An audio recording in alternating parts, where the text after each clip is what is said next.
walk around the streets of Mogadishu. They are so-called homeless children. The most problem they come from the camp. We know the camp where the people, the refugee, they live. That is the main resource or the main problem comes from the homeless people. So most of them, they are vulnerable people. How can you say that's a job? There is no resettlement from the government.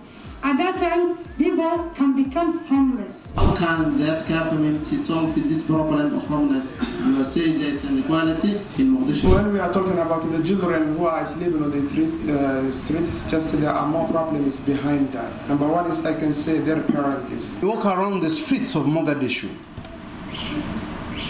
They are so-called homeless children. Do you know the meaning of word homeless? The night comes and you don't have where to go.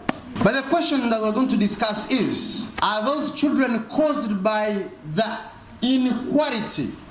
Where we have said that this means not having equal opportunities. I hear people say Somalia has a problem of finding a job. It is based on 4.5. Everything 4.5. That means there is no equality. The children who are sleeping on the streets, just there are more problems behind that. Number one is, I can say, their parents. Number two, I can say themselves. First, their parents. Sometimes, you know, some of the people, they are not thinking in a good way.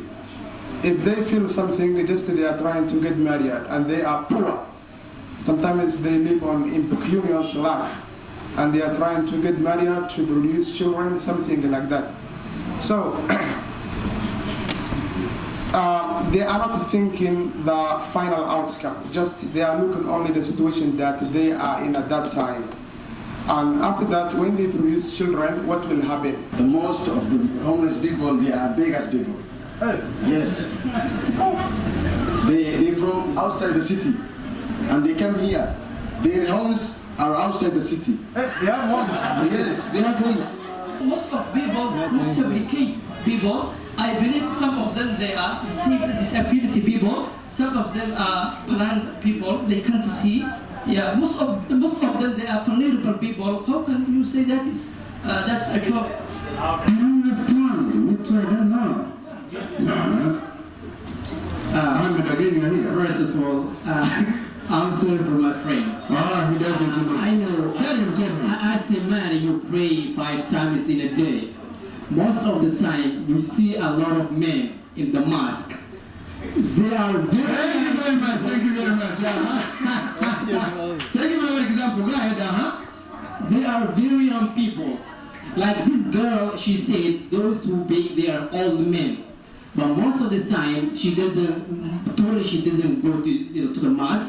And my friend, he knows the truth, but he is denying. How can that government solve this problem of homeless? You are saying there is inequality in Mogadishu. I've already said it is based on clanism. So how the government can pay their employees the money if the government itself based on clanism? I can't say they can't pay.